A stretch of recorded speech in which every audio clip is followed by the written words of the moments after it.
Hey everybody, it's me here again, and this time we are out late on the night before 4th of July. We are seeing Spider-Man Far From Home. I originally thought I'd have tomorrow off, but now I don't, but we're still going to see it. So my thoughts real fast. I know it's the end of the MCU, like basically say like season 3 or whatever it is. It's not really season 3, but the third leg of the MCU, and to see what the aftermath of Avengers Endgame is.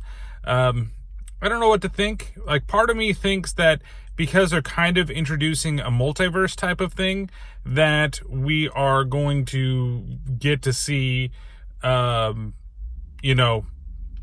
maybe Tony Stark multiverse, and have Tony Stark show up again and surprise everybody. I don't know. If something like that does happen, I'm going to let you know right now. I'm not going to spoil that. But we'll talk about some things, whatever we can. I'm not going to try to spoil Spider-Man Far From Home. It's not like a shitty horror movie. I feel like because it's going to be immediate reaction that we don't necessarily need to spoil it right away. So what I want to do though before is, and I'm going to ask Pat the same thing, cause he'll be here. I don't know if he'll be here later, but I'll ask him, maybe we ask him when we get in there, or I'm at least going to do this here, which is my favorite Spider-Man films. I'm going to do it just by top 4 because I've honestly never seen either of the Amazing Spider-Mans. But I have seen, if I have to include all of the Spider-Mans from Sony, then I could easily put these all together. But so is anything going to change with this movie? So my number 1 is Into the Spider-Verse. I just watched it again. Man, that is a fantastic fucking movie, and it is a great Spider-Man movie. The characters are so good. Everything's just good in that movie.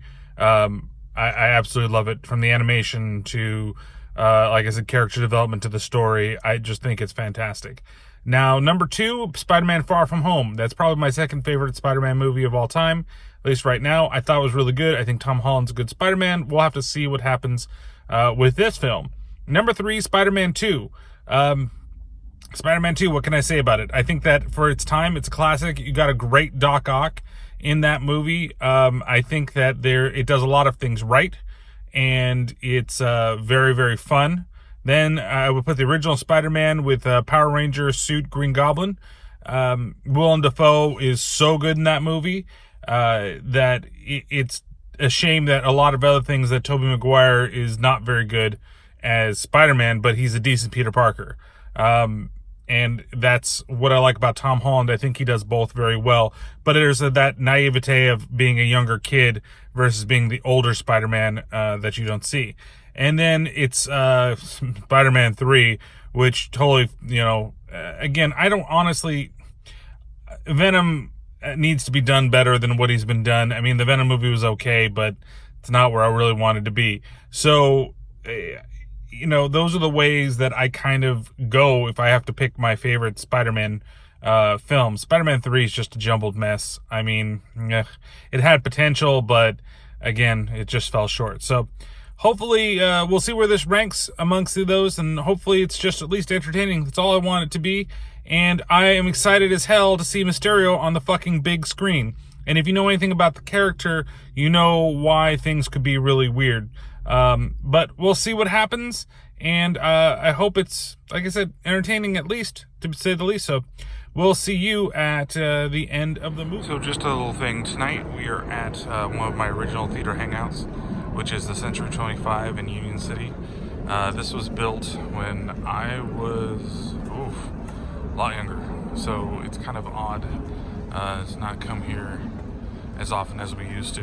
But I thought I'd just let you guys see the outside at least of the theater. And now this one's turned into a big Bollywood theater also, so it's not just first run movies, but we'll see everybody else. All right, there's Pat. We're just getting our popcorn and shit. Spider-Man tattoo. Thoughts?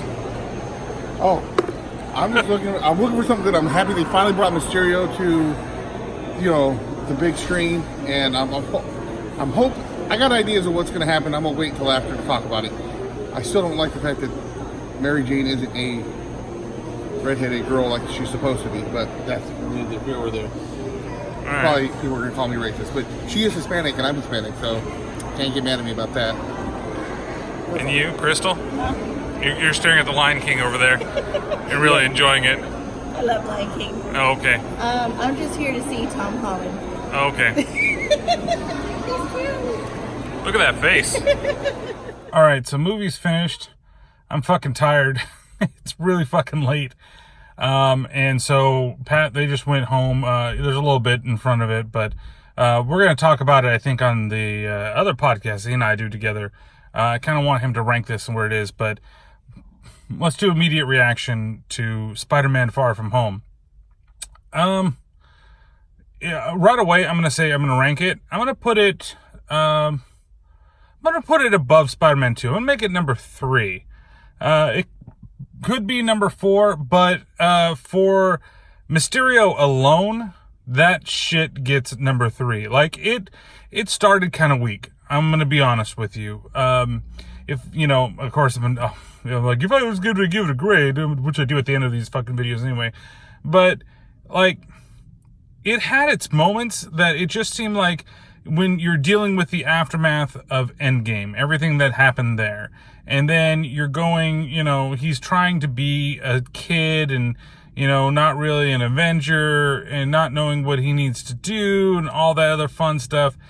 It's interesting. I understand that, him going over into Europe on his little trip, and it's actually kind of like it seems to be really jokey. And actually, kind of after Endgame, that's the type of film that this needed to be. And right away, like, they kind of hit you in the feels with, like, showing everybody that died in Endgame, right away. And I was just like, oh, why? Why do we need to do this? And it's the bodyguard fucking playing. And then it fades into something really funny. So, dislikes. Before I get to the things that I like, dislikes, I really didn't like the whole Ned and think her name is Beth thing. I knew what was going to happen before it actually happened at the end of the movie. I thought that was really silly. Didn't really need to be in there. I get why they did it, just because it's a complete opposite of what's going on between MJ and Peter. And the way that everything hashed out, it's one thing. Then just the scenes with Nick Fury. I don't know why. They just didn't really click that well as they had before. I think that there might be something, especially, it makes a little sense when you do the post,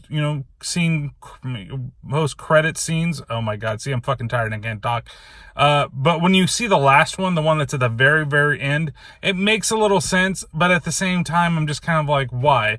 I was, I always like look up at the end of it whenever I see movies now. Is there anything at the end of this? Especially since a lot of the big theatrical movies that we see, they tend to be, either these types of films or blockbusters. And they always now like to add shit at the end of the credits. And so I'd like to see if there's anything at the end that maybe they do something, tie other things together. But I was reading those persons like, this explains a giant plot hole. And I'm like, it's not really a plot hole because it's not really integral to the plot. Like, you could totally remove fucking Nick Fury from the whole thing and that would be it, and you wouldn't have to fucking worry about it. So it's not integral. I think that's something that just kind of gets in to shoehorn in the rest of the MCU. I don't think that Nick Fury really needs to honestly be a part of this movie. So other than that, just the pacing. Like until you get to you see Mysterio for the first time, like you actually see him. Not the first time is funny because that's actually like when he first pops up. Where, I mean, I guess you could say the second time Mysterio comes up, you would have that. And then like I like JB Smoove and the other guy, like, but I hate the characters in there. He's got some good lines though. He's got a couple of one-liners that are pretty good in general, especially when he's talking about witches. But that's really it. And then the other kids, I'm not a big fan of the guy that's like the rich jerk, though he does get some good little scenes here or there. But other than that, like, the whole like subplot with the other guy that likes MJ, whatever. I'm just whatever. Throw that shit out of there. You don't need that shit. So the good. Of course, just general action. The sequences that are very high-powered are very high-powered and very entertaining. Jake Gyllenhaal, fucking awesome. Absolutely, like, and when you first meet, when he becomes the true Mysterio, and that's the thing, is that if people follow the comics, I'm not ruining anything really, but the way that they do Mysterio in this, I think, is well done for this day and age. And it's kind of like the way that they've done the Vulture, like with, Spider-Man Homecoming. The way that the Vulture was done in that and his relation to the MCU was really good, and I liked it in this too.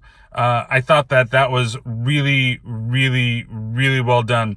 So, things that I thought might happen didn't, which I was actually very happy about. But once he switched, he was just so good. Like, if that would have happened way earlier, it would have been a much better, I think, an even better film. I think that this might have beat Homecoming if it was, if that stuff happened a lot earlier. Now, Tom Holland is still great, okay? I guess maybe in the negative a little bit, I can probably put Zendaya in there. I'm just not a big fan. I don't know. Like, they're both playing really awkward characters, but it works for Tom Holland. I don't think it works for MJ. I shouldn't say Tom Holland, but Peter Parker. I don't know if it really works for MJ or not.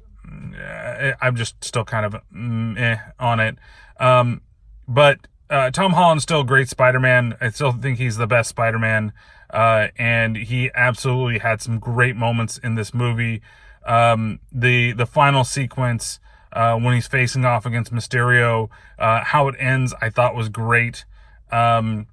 Then the first of the two stingers, that was really good. I don't know if I like where it's going. I know, talking with Pat a little bit as we were coming out, he wasn't a very big fan of what they were doing there. It does set up a sequel pretty well to bring, the next Spider-Man movie. Oh, this is what it might be about. Or even in the next MCU, all of a sudden, things change because of what happened here. We'll find out. I'm not sure. But it's kind of like the backwards of Tony Stark. Like, there's a lot of that in this, in that, people are trying to say that Spider-Man, that Peter Parker is going to be the next Tony Stark. Whether or not he wants to be, but he might just fall into it. And that's kind of another one of those, like, Tony Stark moments is in that credit sequence. So it's interesting. I really don't want to ruin anything, and I'm trying to keep this as spoiler-free as possible. But, with Mysterio, if you know the character, I feel like that's not really spoiling anything. So, but if you don't know the character, I guess I did. But the first fight with Mysterio, holy fucking shit. That is the best, one of the best representations of a villain I have seen in the goddamn Marvel Universe. Like, Thanos is great, I think, but, like, in terms of Spider-Man movies, I thought the Vulture was really good. I thought Michael Keaton did a great job, but it still was like, it's the Vulture. What the fuck are you gonna do? The Vulture isn't anything. Mysterio, I was like, how are they really gonna do his character? How are they gonna get this stuff in? Especially everything that you see in the trailers and you see what's going on and everything like that. How are they gonna do it? And then they fucking did it. They just absolutely amazing. Saved a big portion of the film for me. It made the film that much better. And really, it was at that kind of turning point is when we really had, I think, a really good film instead of just kind of it's okay. So, if I have to rate the film, which I normally do, and I always say that, I'm gonna give it 3.5 Peter Tingles out of 5. I don't think it necessarily warrants a 4-star, but it doesn't warrant a straight up 3. It's kind of in between there. I think it's a good movie. I don't think it's a fantastic movie or a great movie. I liked it better than Captain Marvel. I thought Captain Marvel fell short on a couple of things, especially that I think there were a couple of things like shoehorned in. Here, I think that it's good for the lore of the MCU. I think that it's good for the ending of this stretch of films. But I do wish that it was a little more serious at parts. But Jake Gyllenhaal, man, like, I'm absolutely amazed at that whole performance. Once, like I said, once Mysterio really shows up, I think that it's fantastic. So, that's going to be it for my review reaction here for Spider-Man Far From Home. Don't forget to check out the podcast. It's now available on iHeartRadio. So if you listen to iHeartRadio for your podcasts, you can go ahead and download it or listen to it directly from there, as well as all the other things there. The last episode was on Anaconda, and before that was Congo, and then the next episode that'll come out will be Lake Placid. So look forward to listening to that and to actually watching that movie again and going through it for everybody. So without further ado, I will catch you guys next time for the next film that we see, which I hope. I don't want to say what I hope the next film is going to be, but I'm going to try to see something else this weekend. So until next time, see ya.